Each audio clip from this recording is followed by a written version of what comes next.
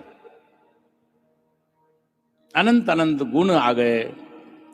शरदोत्फुल्ल मल्लिका, उस वन में जैसे लगा हो कि सब जगह बगीचा ही बगीचा है, फूल है, पुष्प है, सुगंधित पुष्प है, और इस प्रकार का वहां का वातावरण हुआ। वीक्षरन्तु मनश्चक्रे, भगवान को केवल संकल्प करना है। भगवान ने संकल्प किया और अपने योग माया को आहूत किया। योग माया समाश्रितः, वो योग माया का ध्यान किया और योग माया ने ऐसी रात्रि बनाई जैसी ब्रह्मा जी की रात्रि हो। और भगवान ने वेणुनाद किया, और वेणुनाद किया। रात्रि का समय है, सायंकाल का समय है। भगवान ने वेणु क्या है, वो वेद ध्वनि है, और वेणु का स्वर किया है, वेणु बजाई है। और उस वेणु ने गोपिकाओं के अंतःकरण को भगवान की तरफ आकर्षित किया है। सभी वहां पर जो गोपिकाएं थी, उनके मन को आकर्षित किया है। और जो गोपी जो काम कर रही थी, कोई गोदोहन कर रही थी, तो किसी ने गोदोहन करके दूध निकाल करके, कोई गरम उस दूध को गर्म कर रही थी, कोई अपने पति के लिए भोजन बना रही थी, कोई अपने बच्चों को स्तनपान करा रही थी, कोई बच्चों को अपने भोजन करा रही थी, कोई अपने वृद्धों के लिए शैया लगा रही थी। सब अपने अपने कार्य में व्यस्त थी। परंतु जैसे ही भगवान की ध्वनि कान में आई, उनका चित्त परमात्मा की तरफ चला गया। और सब की सब जो जो काम कर रही थी, जैसे जैसी थी, वो काम उसी को छोड़ करके, संसारिक काम वही छोड़ना पड़ता है अगर आपको परमात्मा को प्राप्त करना है। और गोपिकाओं ने वही किया।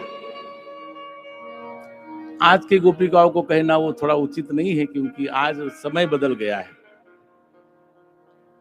उस समय उनके ध्यान में था कि हमें यही करना है, और जैसा जो कार्य कर रही थी उसी को वहीं छोड़ करके,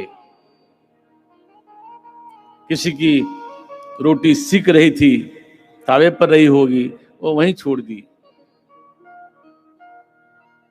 कोई दूध गर्म हो रहा था, वो दूध भी वैसा ही उबलते चला गया। और गोपिकाएं वहां से चलती हैं, और फिर वो निशम्य रात, भगवान वहां पर एकांत में बैठे हुए हैं, क्योंकि भगवान पर ब्रह्म है। और वहां पर भगवान ने जैसे ही गोपिकाओं को आते देखा, और गोपिकाओं को आते देखते हुए भगवान ने कहा कि हे गोपिकाओं, स्वागतम ते महाभाग। पहला स्वागत किया भगवान ने। जब हम भगवान को शरणागति प्राप्त करते हैं, शरणागत हो जाते हैं, तो भगवान हमारा स्वागत करता है। स्वागतम वो महाभागा प्रियम किम करवाणि वह। मैं तुम्हारा क्या प्रिय कर सकता हूं, तुम क्यों आए हो यहाँ पर, तुम्हारी क्या इच्छा है। अरे राजन, थोड़ा देख तो लो क्या है। आज कुछ ये भी कुछ, जैसे यहाँ शांत है ना सब, क्योंकि शांत रहने से कार्य नहीं बनेगा। अब तो हम लोगों को अपने वृत्तियों को भगवान में लगाना है, और भगवान में वृत्ति को लगाने के लिए ये सब तो चाहिए, साधन तो चाहिए। बिना साधन के कुछ नहीं होता है। और कथाकार का सबसे बड़ा साधन होता है ये। नहीं ठीक है, कोई बात नहीं, चलने दो। और हो सकता है कि मुझे, या आजकल जो आया ना ये अपना मोबाइल, जिसको देखो अपना काम हो गया, कोई मैसेज तो नहीं आया। अरे कोई मैसेज नहीं, एक ही दिन मैसेज आने वाला है। मैसेज तो उसको अवॉइड करो, उस मैसेज को सावधान, उस मैसेज से रहो। बाकी तो आते और जाते रहेंगे। वो मैसेज अच्छा हो कि हमारा बुलावा जब आवे वो परमात्मा हमारे सामने हो। और मैं तो हमेशा कहता हूं, जब आप इस लोक से जाओ तो ऐसा कुछ कर जाओ जिसने आपको इस लोक में भेजा है, जिसने आपको इस धरती पर भेजा है। जब वहां वापस जाओगे उसको इतना तो कह सको, जितना आपने काम दिया था, जितना कार्य सौंपा था, उतना तो नहीं कर पाया, परंतु उसमें से इतना मैंने कार्य किया है। उसके आंख में आंख डाल करके आप इतना कह सको। वहां जाकर के अपराधी की तरह खड़े रहो, वो ठीक नहीं। इसलिए अपने जीवन में ऐसा कुछ करो कि मैसेज आने से पहले तैयारी करो। और तैयारी कौन सी करो?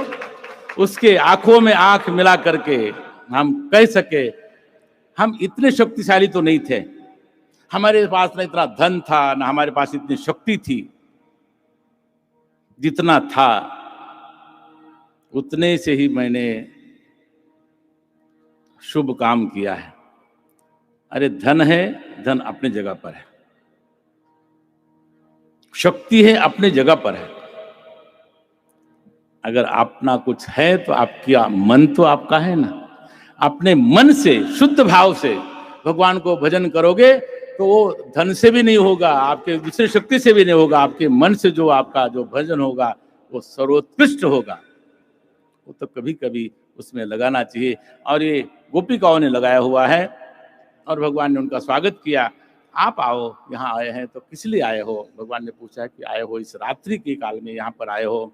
और व्रत से आने का कारण पूछा वहां पर, तो सभी गोपिकाओं ने कहा कि भगवान बांसुरी का नाद हम लोगों ने सुना, ये वेणुनाद सुना और हमारा चित्त आकर्षित होकर के आपके पास हम आए हैं, आपको समर्पित होने के लिए आए हैं।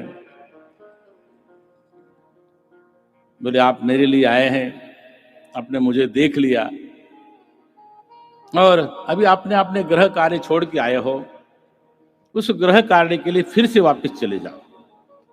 मेरा दर्शन हो गया, अब क्या है? आप दर्शन के लिए आए थे? कहा कि नहीं भगवान, आपके दर्शन के लिए नहीं आए थे, हम तो आपको समर्पित होने के लिए आए हैं यहाँ पर। भगवान ने कहा कि वो भी हो गया। ऐसा है कि लौकिक कार्य जब होता है तो जब हम भगवान के पास भी जाते हैं कि लोग लाज छोड़ के नहीं जाते हैं, लोक व्यवहार छोड़ के नहीं जाते हैं। जो जाते हैं ना भगवान के पास, हम उसी दृष्टि से जाते हैं कि हम एक सांसारिक जीव हैं। आपका कर्तव्य करते हुए,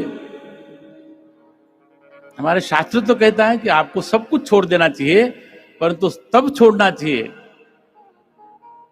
जब उसके अंदर आपकी आसक्ति समाप्त हो गई हो। तब जब आपकी आसक्ति उसके अंदर सब समाप्त हो गई हो, तब सब छोड़ देना। छोड़ दो तो अच्छा है, नहीं तो वो जो काल है ना, वो आकर के छुड़ा देता है, फिर आपका बस नहीं चलता है। प्रयत्न करना चाहिए।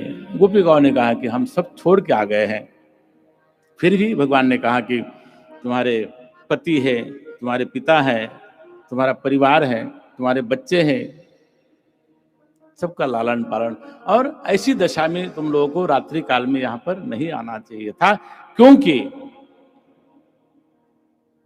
समाज में उसको ठीक नहीं माना जाता है। कहा कि मैं तुम लोग वापस चले जाओ। कहा कि भगवान आप वापस कैसे जाए, हमारे पास तो शक्ति नहीं रही वापस जाने की, हम तो इतने दूर से आए हैं, अब हमारे जाने की शक्ति नहीं है क्योंकि मन नहीं जाने का। बोले ऐसा करता हूं कि मैं तुमको यहां से भेज देता हूं अपनी शक्ति के द्वारा। बोले महाराज हम वहां जाकर करेंगे क्या? वहां जाकर के हम कुछ करेंगे नहीं। बोले ऐसा है कि हमने आपको मन अर्पित किया है, चित्त अर्पित किया है, अगर उसको वापस कर दो तो हम लोग वहां पर जाके, क्योंकि मन के बिना कोई काम होता नहीं है।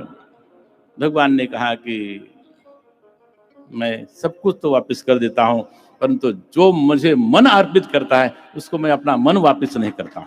बोले हम वहां जाके करेंगे क्या? फिर भगवान ने कहा कि अब पूर्ण समर्पण, श्रवणम कीर्तनम विष्णु स्मरणम पाद सेवनम अर्चनम वंदनम दास्यम साख्य, अंतिम में क्या है? आत्मनिवेदनम। भक्ति की पराकाष्ठा है आत्मनिवेदन। जब आपका आत्मनिवेदन हो गया परमात्मा के प्रति, तो फिर कोई कार्य शेष नहीं रहता है, और फिर भगवान भी उसको अपना लेते हैं। भगवान ने कहा कि तुमने मेरे में मन अर्पित किया है, वो मन वापस नहीं करूंगा, क्योंकि अर्पित किया है मन। ठीक, उसके बाद में भगवान ने जो संकल्प किया था, उस समय भगवान ने कहा कि चलो, और फिर वहां पर छोटी पहले लघु रासलीला होती है। भगवान कुलीन पर जाते हैं जमुना जी के तट पर, और वहां पर दास करते हैं, और उस समय गोपिकाओं के मन में थोड़ा अभिमान आ जाता है। जब अभिमान आ जाता है तो गोपिकाएं सोचने लगती है कि जो परमात्मा, परब्रह्म परमात्मा, और हमारे साथ में लौकिक रूप से यहाँ पर विहार कर रहे हैं, भगवान को सब वो उनको क्षमा कर सकता है, परंतु आपका अभिमान, आपका अहंकार, क्योंकि अहंकार का भक्षण करने वाला ही परमात्मा है, इसलिए कभी अहंकार नहीं करना कि मैं इतना बड़ा भक्त हूं, मैंने ये दान किया है, मैं वो पुण्य किया है। अरे है किसका वो? मैं तो बार बार कहता हूं, तो अपना है ही नहीं जो हमने दिया है, केवल हम उसका अहंकार करते हैं। और भगवान कहते हैं कि वो मुझे अहंकार से मैं बहुत दूर रहना चाहता हूं। जो अहंकारी होते हैं उनसे मैं थोड़ा सा दूर ही रहता हूं। इसलिए अहंकार अगर तुम्हारे में आ गया है, उसका शमन होना चाहिए। तो गोपिकाओं को जब अहंकार हुआ और भगवान वहां से अंतर्ध्यान हो गए, और जब भगवान अंतर्ध्यान हो गए, और भगवान के लिए तो गोपिकाएं आई थी, और गोपिकाओं का मन बिल्कुल खिन्न हो गया, दुखी हो गई, और भगवान को वहां पर उस वन में अंधेरे में वहां पर सबको भगवान को ढूंढ रही है। और वहां पर कहते हैं कि अनेक प्रकार के वहां पर वृक्ष हैं, लताएं हैं, पीपल हैं, वहां पर तुलसी है।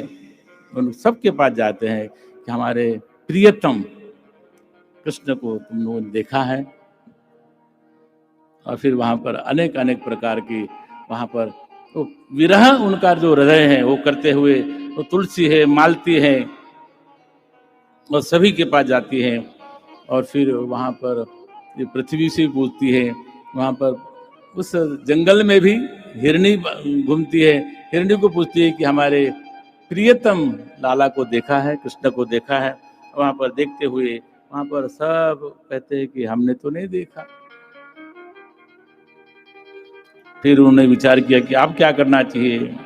कहते हैं कि वहां पर देखा कि घूमते घूमते उन्होंने भगवान के चरण चिन्ह को देखा। भगवान के चरण चिन्ह को देखा कि भगवान इधर ही गए हैं, लेकिन एक चरण चिन्ह नहीं है, उसमें तो 4 पद के चिन्ह हैं। हो सकता है कि जो हमारी जो श्रेष्ठ गोपी हैं, नाम नहीं आए यहां पर, जो उनकी अभन्ना जो महाशक्ति है, शक्ति रूपा है, इसलिए शायद नाम नहीं है, वो अभिन्न है, उनसे भिन्न हो ही नहीं सकती। पुरुष और प्रकृति, जो प्रकृति है, वो प्रकृति पुरुष से भिन्न हो नहीं सकती है। और जब तक ये संसार रहता है तब तक पुरुष भी प्रकृति से अलग नहीं होता है, दोनों साथ साथ दिखते हैं, परंतु एक होता है दृश्यमान, एक होता है अदृश्य। यहां पर जो महाशक्ति है, महामाया है, जो प्रकृति है, वहां अदृश्य है, परंतु वहां पर भगवान उसको साथ ले जा रहे हैं। और फिर उस गोपी को भी थोड़ा सा अहंकार होता है, बाकियों को तो छोड़ दिया, बाकी उससे तो ये अदृश्य हो गए, परंतु मैं साथ में जा रही हूं।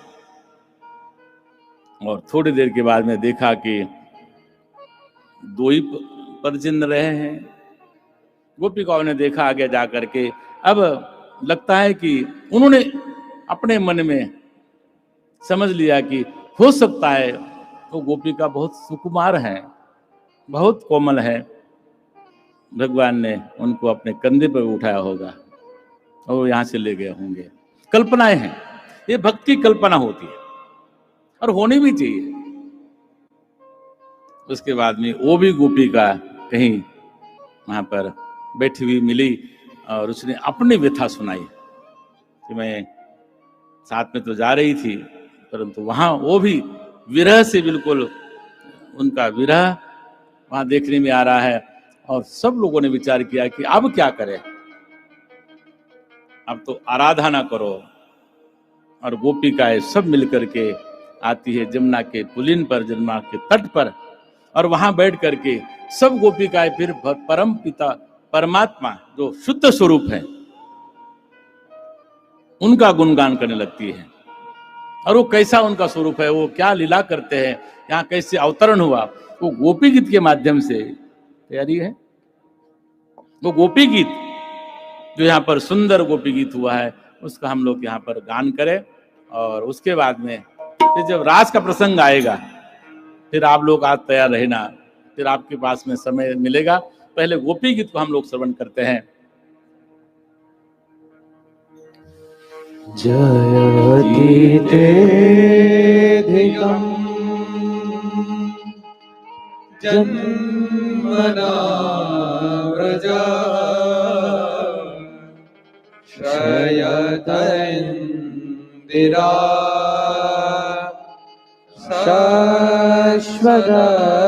शाश्वतत्रये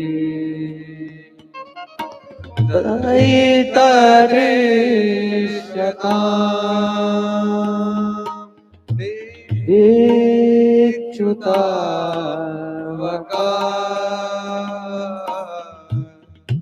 त्वयिहृतस्तव त्वां विचिन्वते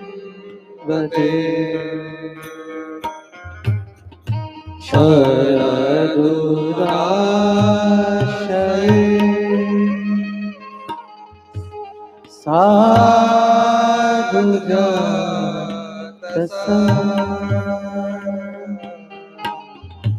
सरसि जोदरा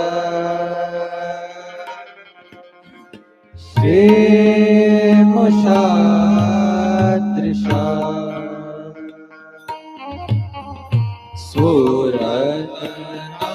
सूरनाथये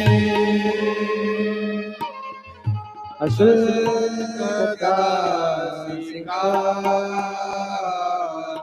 वरदने नतो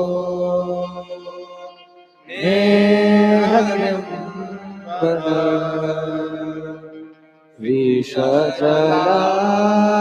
विषजलाप्ययात् व्यालराक्षसा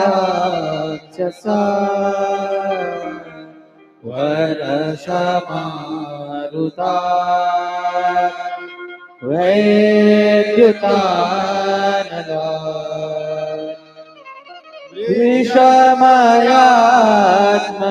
विषमयात्मजात् विश्वतो मया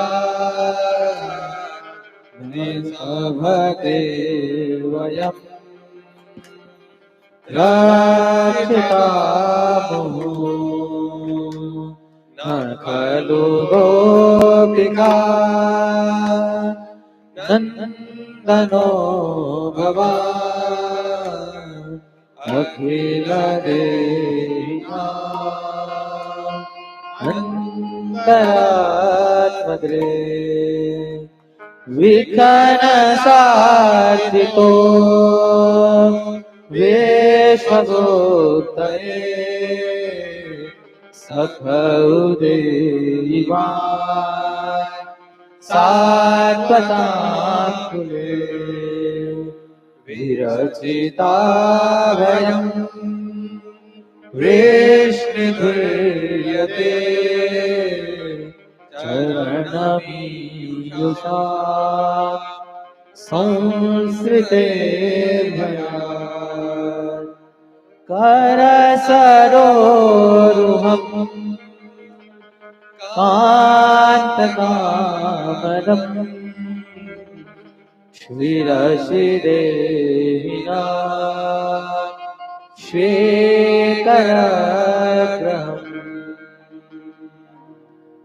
जयति देदिकं जन्मना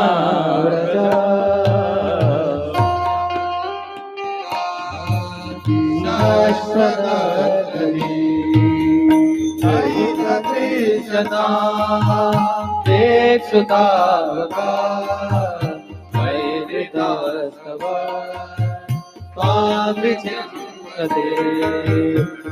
शरदुदाशये सारुजात सरसितुदरा श्रीमुषादिशा सुरतनाथ ते असुरदाशिका वरदनीन तो देह किंकुदा विषजलाप्यया प्यार राक्षसा वरसमारुता वैद्युतारना विषमयातना विश्वतोया विश्वदेवयम्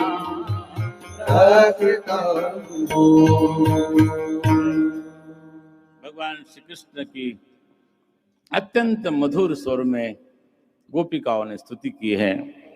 और जितने जितने चरित्र हुए, भगवान ने कैसे कैसे बड़े बड़े संकट से उनको तारा है, उनको बचाया है, उनके जीवन की रक्षा की है, वो सब कहते हुए ऐसे बहुत सुंदर यहाँ पर स्तुति हुई है। और भगवान वहां पर पुनः एक बार प्रकट होते हैं और प्रकट होकर के भगवान कहते हैं कि अब तुम्हारी मनोकामना पूर्ण करने के लिए भगवान ने वहां पर स्वरूप धारण कर लिया। और वहां पर कहते हैं कि जितनी वहां पर गोपिकाएं हैं वहां पर सब एकत्रित होती है। भगवान ने जमुना जी की पुलिन पर ले जा करके उनको कहा कि आप स्नान करो। अब प्रवेश करते हैं और प्रवेश करने के बाद में बाहर आते हैं, सब प्रफुल्लित है, सबका मन प्रसन्न है। और एक परम भक्त जो बिल्व मंगलाचार्य हैं, बहुत सुंदर स्तुति गाते हैं। अंगना अंगना अंतरे माधव, अंगना अंगना अंतरे माधव, माधव माधवम कांतरे अंगना, माधवम माधवम कांतरे अंगना, इत्यमा कल्पेते मंडले मध्यगा, कल्पते मंडले मध्यगा, संजनो वेणुना देवकी नंदना, अंगना अंगना अंतरे माधवो, माधवम माधवम चांतरे अंगना, अंगना अंतरे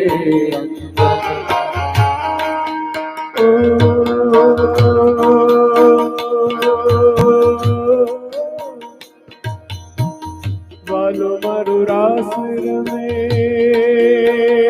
हो, वालो मारो रास में वज्रावन धामा, वालो मारो रास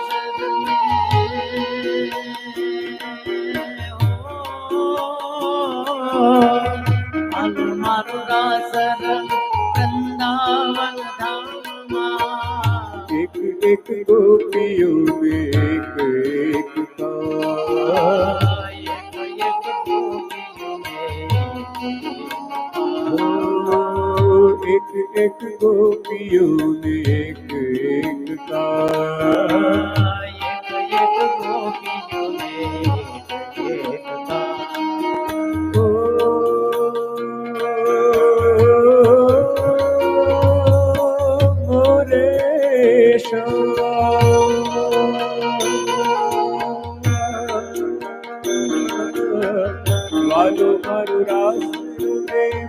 वृंदावन धाम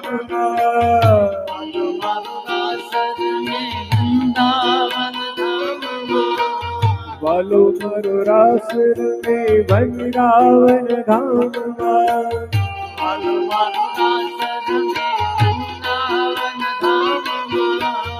गोरी गोरी गोपियों में करा करा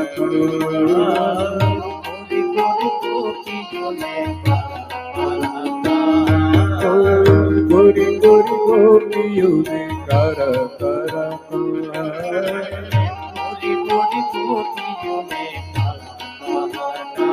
ओ आशा भर्या ने आविया ने मारे वाले रमाया रास रे आवेल आशा भर्या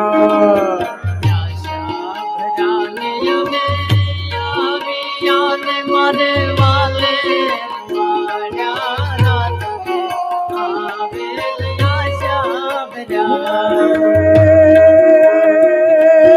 आशा भरा नय में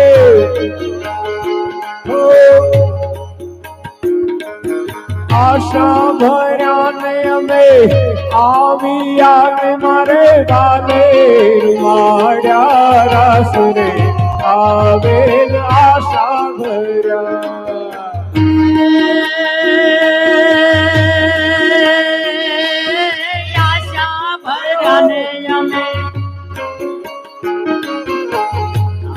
भराने में आविया ने मारे वाले माया रास दे आवेल आशा भरा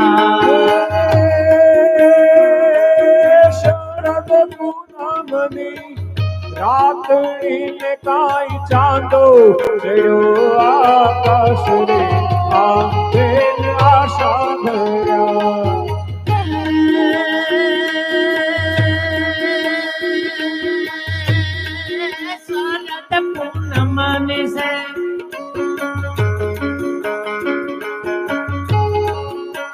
शरद पूनमनी लातड़ी ने कहीं चांदो या काज दे आवेल आशा भरा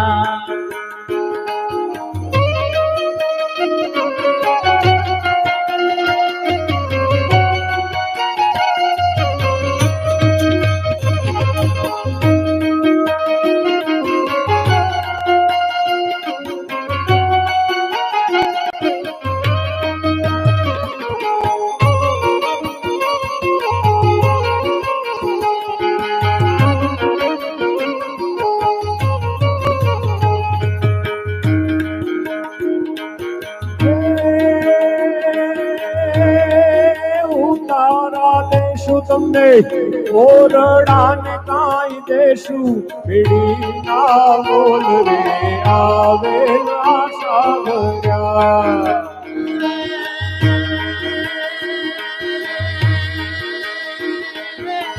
तारा देशो तमने तारा देश तमने ओरड़ान काई देशु मेरी के नाम आशा भरा नय में आविया में मारे वाले माया रास रे आवेल आशा भरा आशा भरा नय में आविया ने मारे वाले माया रास रे आवेल आशा भरा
યમુનાજીના તીરે આવેલ આશા ભર્યા.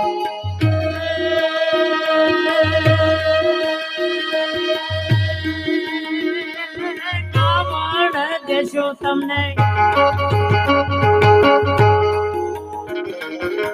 કાવણ દેશો તમને દિયાલ કાઈ દેશો તમને દિના નીરવે આવેલ આશા ભર્યા. ભોજન દેશું તમને આપશું ને કાંઈ દેશું કઢિયેલા દૂધ રે આવેલ આશા ભર્યા. જન દેશું તમને લાપસીને કાઈ દેશું કટકેલા દૂધ રે આવેલ આશા ભર્યા. એવો રસિયો રૂપાળો રંગ રેલિયો ઘેર જાઓ એવો રૂપાળો રંગ રેલિયો ઘેર જાઓ રસિયો રૂપાળો રંગ રેલિયો ઘેર જાઓ એવો રૂપાળો રંગ રેલિયો ઘેર જાઓ. મારી માથે છે જમનાજીની હેદ રે ઘેર જાવ ગમતું નથી. મારી માથે છે યમુનાજીની હેલ રે ઘેર જાઓ ગમતું નથી. હસ્યો રૂપાળો રંગ રેલિયો ઘેર જાવ ગમતું નથી. એવો રૂપાળો રંગ રેલિયો ઘેર જાઓ ગમતું નથી.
અમે ગાયું દોયા વિના આવ્યા ને ઘેર જાવ ગમતું નથી. અમે ગાયો ધોયા વિના આવ્યા ને ઘેર જાઓ ગમતું નથી. એ પછી જોજો વાછરડાના ખેલ રે ઘેર જાવ ગમતું નથી.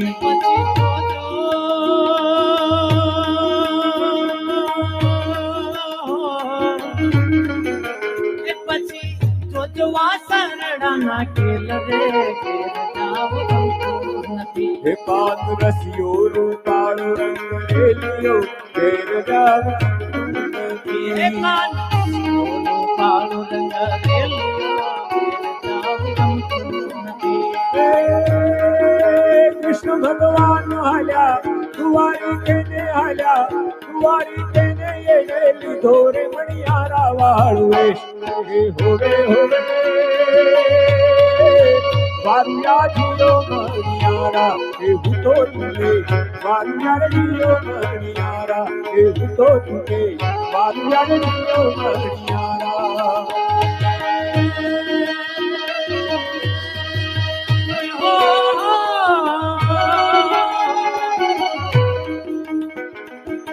મરવું નથી રે તારે મરવું નથી રે તારે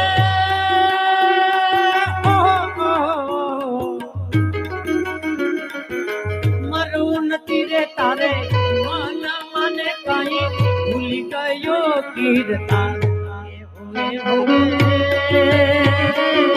ભૂલી ગયો કીર્તન કે હારે તમે હારે બનજો ભગવાન કે હારે તમે હવે બચો ભગવાન.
हाथमा भमर बालड़ू ने बढ़िया राना हो बढ़िया राना हाथमा भमर बालड़ू ने काय चाले चटकती चाल होवे होवे मारू यारियो बढ़ियारा तो चले मारू यारियो बढ़ियारा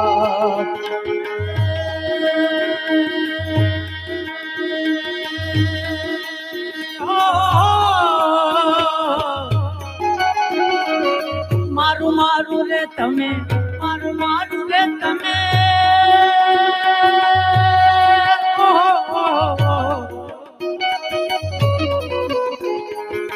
मारू मारू रे तमे सुर करो सो तारू नदी तलवार तारू नदी तलवार के हारे तमे भावे बाजो भगवान के हारे तमे भावे बाजो भगवान राधा रानी बैठा मंदिर मारिए राधा रानी बैठा मंदिर मारिए ने काय हुए काली राजी भाट हुए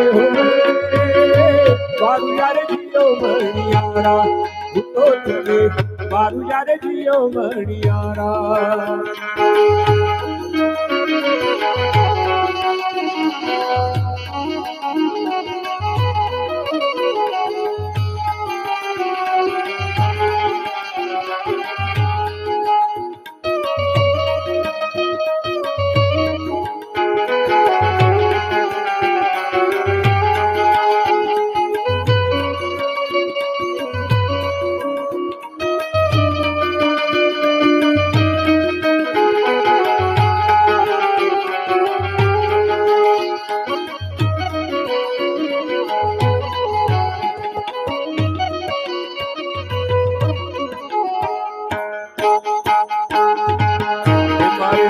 सागर में यार ढोल बाजे से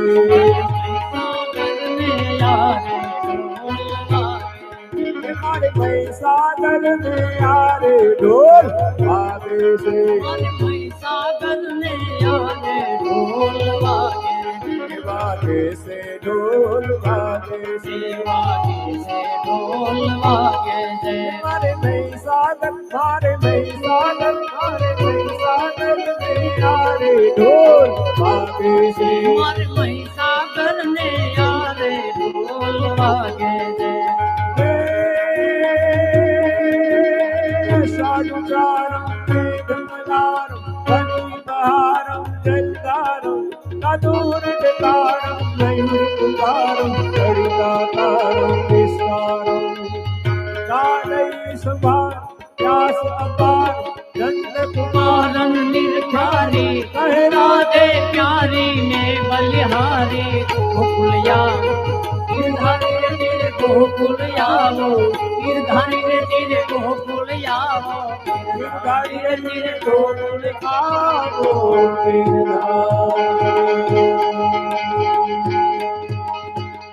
कृष्ण कन्हैया गोपीश्वर नाथ की जय।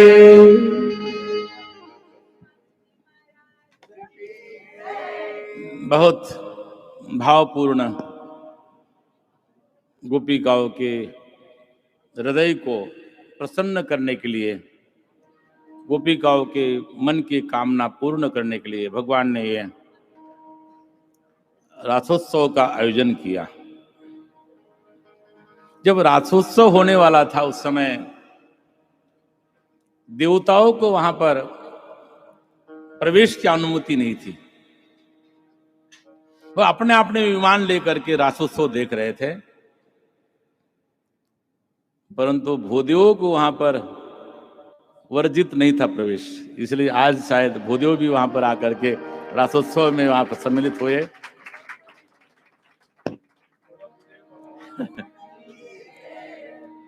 और विशेषता यह रही कि गोपियों को ही अलग कर दिया।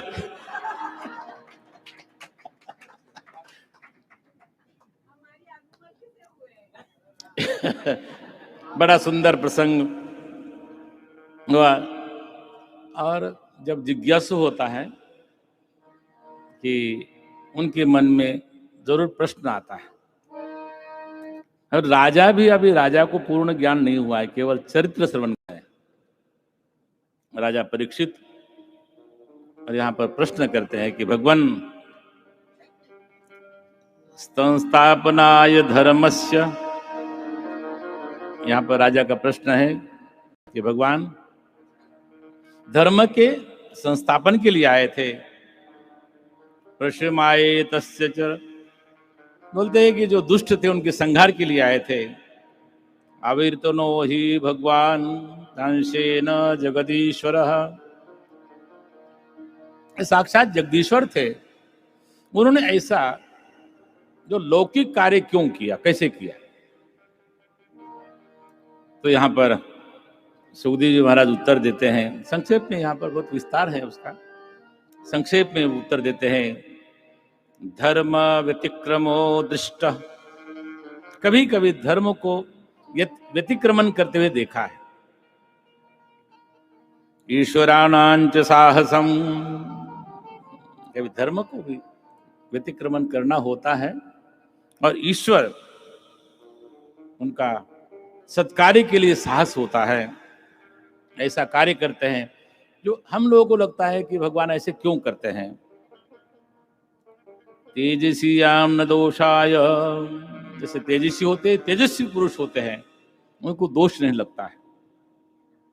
उदाहरण देते हैं कि वन्ने सर्वभुजो यथा, जैसे वन्नी अग्नि जो भी डालो वो उसको जला देती है, स्वाहा कर देती है। इसलिए महापुरुषों को दोष नहीं लगता है। इस बात को कहते हुए भगवान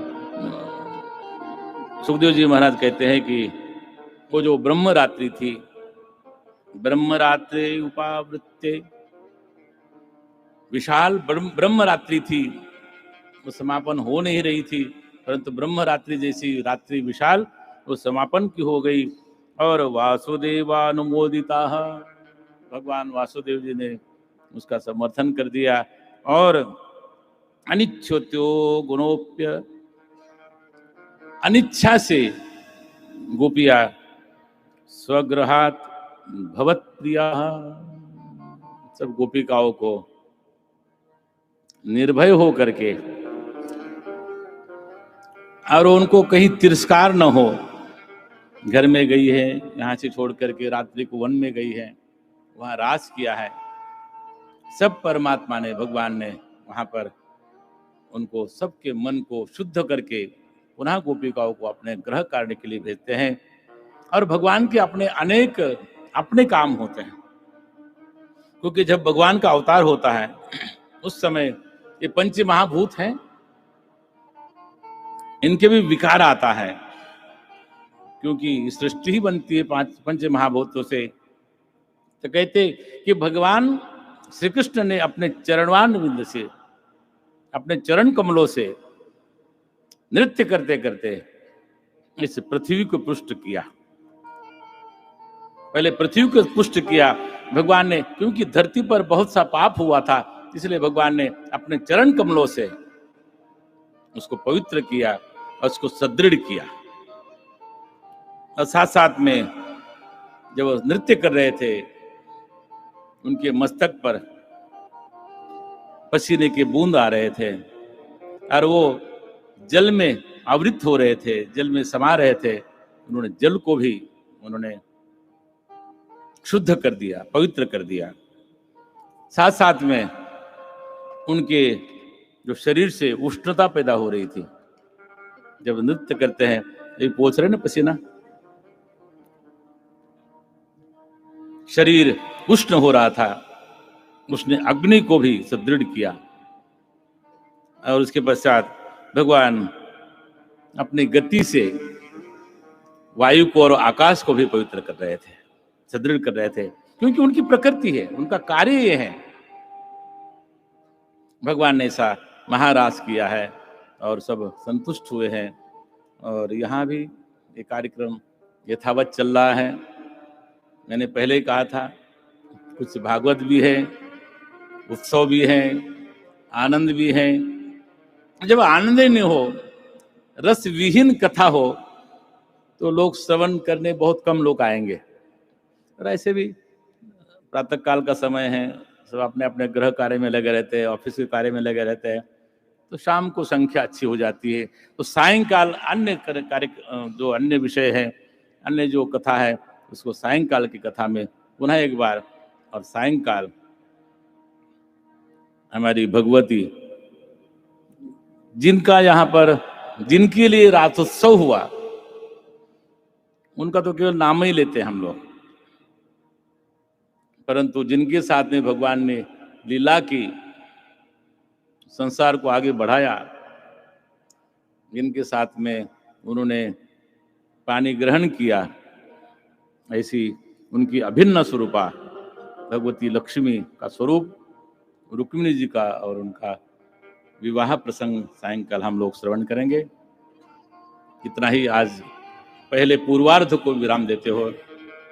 श्रीमन्नारायण नारायण नारायण श्रीमन्नारायण नारायण नारायण श्रीमन्नारायण नारायण नारायण श्रीमन्नारायण नारायण नारायण श्रीमन्नारायण नारायण नारायण श्रीमन्नारायण नारायण नारायण लक्ष्मी नारायण नारायण नारायण लक्ष्मी नारायण नारायण नारायण लक्ष्मी नारायण नारायण नारायण लक्ष्मी नारायण नारायण नारायण श्रीमन्नारायण नारायण नारायण नारायण नारायण नारायण सत्यनारायण नारायण नारायण सत्यनारायण नारायण नारायण श्रीमन्नारायण नारायण नारायण श्रीमन्नारायण नारायण नारायण श्रीमन्नारायण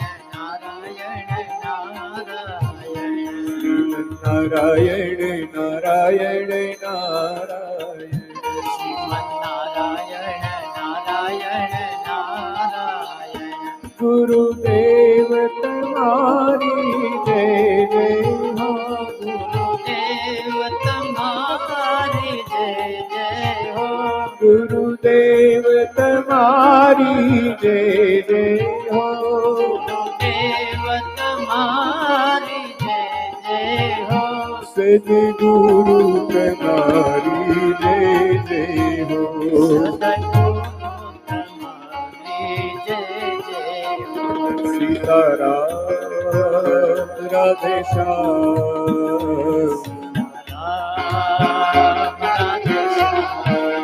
के भवनाथ तुम्हारी जय जय हो।